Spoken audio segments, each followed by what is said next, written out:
you engage with people who are maybe unstable on the internet, but they are more so um, engaged in several different parasocial relationships with their Paramilitary.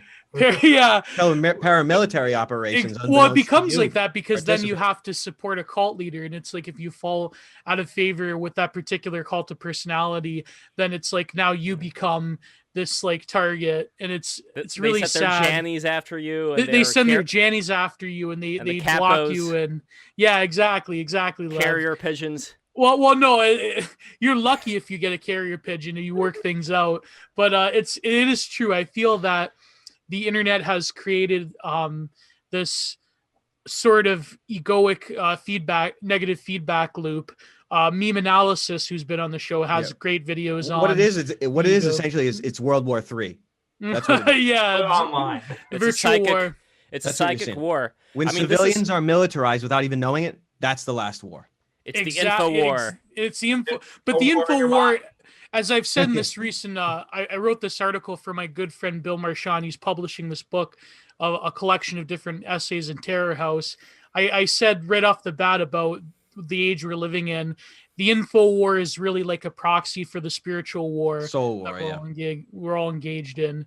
So I truly feel that deep down. Participate in the war in heaven as well as on earth. You don't have a choice. You're used in it no matter what. Yeah, exactly. I mean look at code, for example. I mean, that's an info war right there. You know, I see myself as someone in the middle of all this, where you have all these liberals that are fucking super strict, and all these conservatives that don't give a fuck at all and aren't taking it seriously.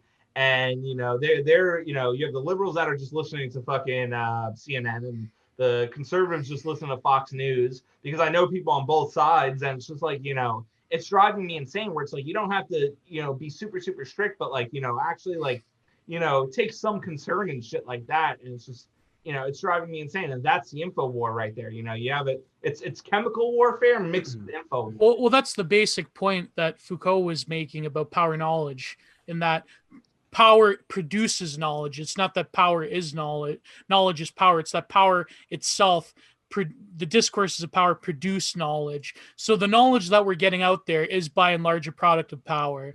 So I don't know. I know that's a very pessimistic view, but I think it's the truth, in my opinion. We're seeing this nowadays. Well, it's like a human test, like back to Graham Hancock when he was at the National Arts Club, which, by the way, I am still the chair of the Art and Technology Committee at the National Arts Club in Gramercy Park. We're going to be putting on a lot For of how long? Who knows?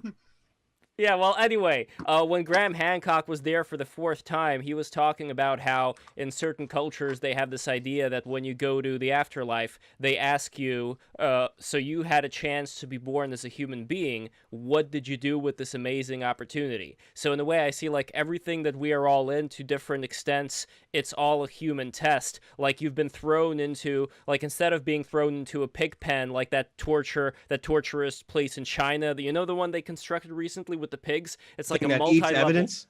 No, well, yes. What are we talking about? What about the pigs?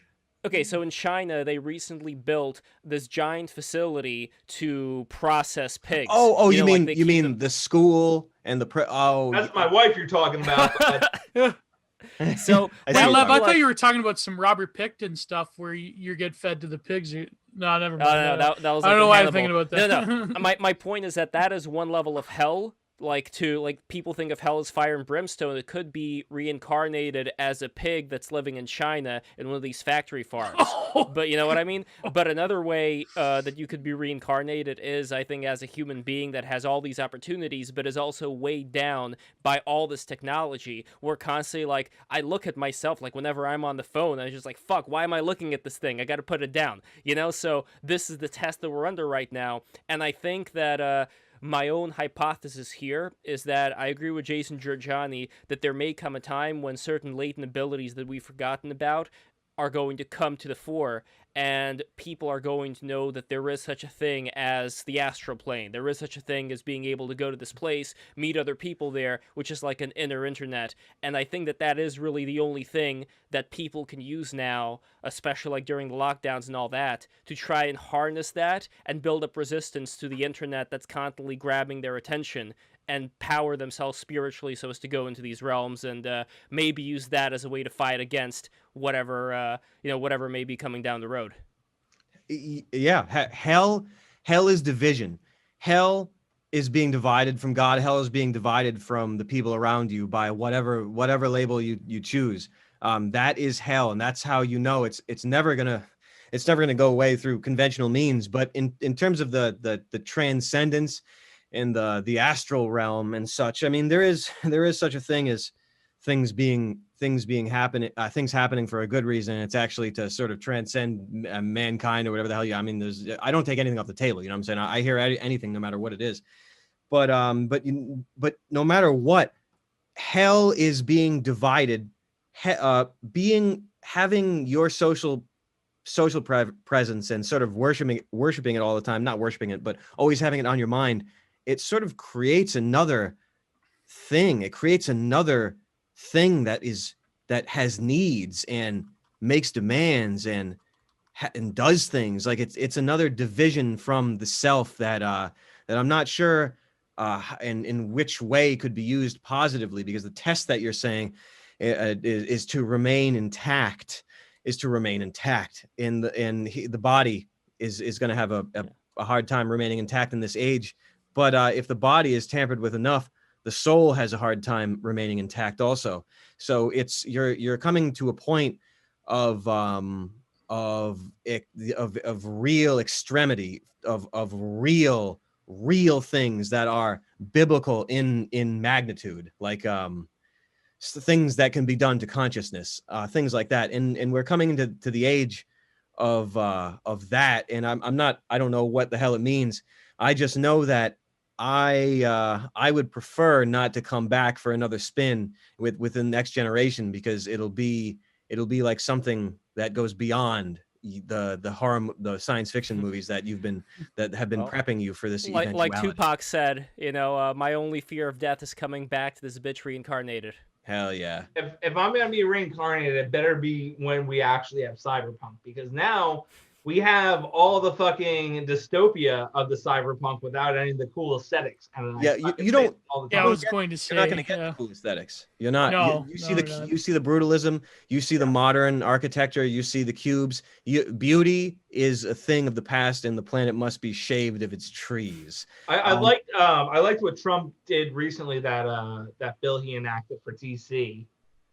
I think there's potentialities in brutalism. It's just the way you do it. But I get what you mean, like the aesthetics. But what does it do to your? Whenever... What does it do to your energy? What does it do to the water in your body? What does it do to your? Does it amplify your thoughts? Does it? What does it do? I know that architecture goes beyond what the normal person thinks. Architecture is energy transference. Architecture is intelligence. Architecture is something. And when it is reduced, it changes. It changes the sensibilities, and if you change the sensibilities and what people expect, their expectation is projected and it is created. So well, the purposeful obliteration of the decorative, I feel, is in the ornamental and architecture is something that they've been doing for like the past 60 years, which has only served to alienate people. And that's what I mean. I feel that these projects could have been something unique, and there was very unique pieces of brutalism that was done at the declining years of the Soviet Union, when a lot of commissars didn't give a shit, like most in the provinces. But at the same time, I feel that this type of stuff nowadays, it's almost purposefully designed to alienate people. Even the asymmetry, make you uncomfortable. Yeah, the asymmetry of it, where they adjust the windows to be asymmetrical instead of having a harmonious shapes. And when everyone around you says it's good, you're gaslit, and you're like, maybe it is good. Well, the human body is an example of every single fucking day.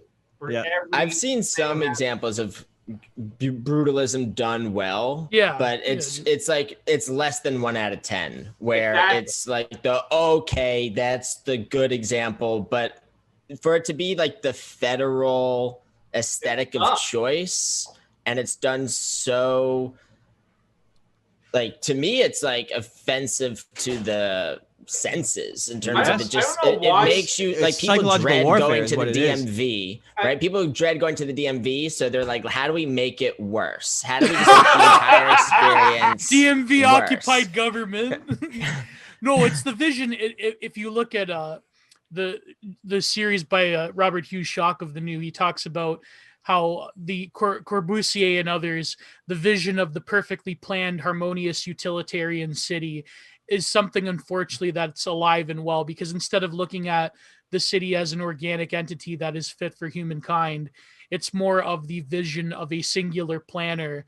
Like, for example, the UN, what was it? UN women had this like this flat design humans type of graphic where the city has like equality lane and like non-violence alley and all this crap. And no church, right? No and church. Exactly. No well, no, because the church is now spread throughout, because now wokeness becomes the public religion. So every single corner is the church of the planned UN global city where everyone is a blob mass human of flat design. Yeah, global computer. Instead of the cities opening up a pathway to transcendence, what it does is it turns it into a computer, which feeds with algorithmic processing and smart cities and so forth. Yeah, and bottlenecks that are placed there to drive you mad. Yeah. And you could say the opposite was with something like ancient Egypt or other ancient cities. They may have been intentionally designed to spread energy out in a certain way that would be beneficial to people. What other reason is there for them for their design? Yeah. Well, same thing with a lot of sacred geometry-based architecture that we see. We see it in Japan, we see it in China, we see it in Europe. We see it regardless of what country. It's still something that everybody seems to have at a very guttural or a very spiritual level, this understanding that our own human body is a work of architecture. Like the fractalness of our, from our body to our head. Like I noticed that our eyes are like our nipples, and the third eye is like the heart. And the nose is like the diaphragm, and the mouth is like the stomach. So it's like a smaller fractal version of whatever's going on top, and it's like this DMT land that we're all a part of that you can notice when you start paying attention to a lot of even this in stuff. drawing, like the Riley This is the method, anatomy class I needed in high school with the eyes and the nipples, and I have to chew on that one a bit. No, but I feel like even within, well, the avant-garde is dead, but like even within like performance art, like relational aesthetics, you have like installations that are purposely designed to frustrate people, like almost like you put a maze and they go down like Richard Serra's curvature wall. But I feel like now architects have taken that and now whole cities are designed like you were saying, Charles, to frustrate people, but not in a performance art way, and more of like a it's something terrorist way. Everything could demoralize. Everything is demoralizing. Even people's sense of beauty. They're like this. Nah, this is beautiful. They'll show you something submerged in urine. Like, this is beautiful. Oh yeah. And you'll say, no, it's not. Yeah, it is. And you say. And as far as domes, even like this over here, this thing with the star that you see over here, the blue star. This is a psychedelic vision that I get when I meditate, but I compare that to a lot of these domes that you would see, and to that wheel of fire that Shiva dances around, or to the Ouroboros, or even to like a simple structure, like we have a cross over here, and we have, the structure going down, and it's all the same shit. Like, I think it's all talking about this one point of energy. It's a structure going up. It's a structure going up, but there is another way to look at it, at least from my perspective, that this is a single...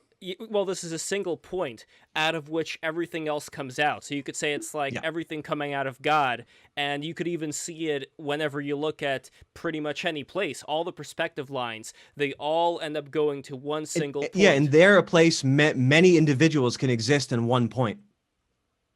Yeah, in our society, that is it's structured nowadays, or rather the cultural and metaphysical milieu that we live in is very much deterritorialized in that there is no singular point. There is an amorphous blob mass of like rhizomatic connections. And we don't live in an environment, I feel, that could even replicate that type of architecture, because our consciousness is not at that gradient point towards a singular. Now it's the plane of immanence. Yeah, we live in the Deleuzian century, which isn't as romantic as academic philosophers think it is. But I don't think it's going to go away. Like, I think it's still, like, at least as far as my meditation experiences, you do end up getting back to these shapes being generated. Like, literally, you close your eyes and you see stuff being generated from the center, like a DNA helix or a triangle or a 5-pointed star. And I bet, like, in the dream world, it gets even more intense. Like, I bet that this could also be done, not in the dream world, but you actually do end up generating actual letters of the alphabet. These are like an alien alphabet, but still. Well, things done in the second dimension are in the third. Things done in the third are in the fourth. So the geometry used in the third dimension communicates with the fourth dimension and projects in the fourth dimension.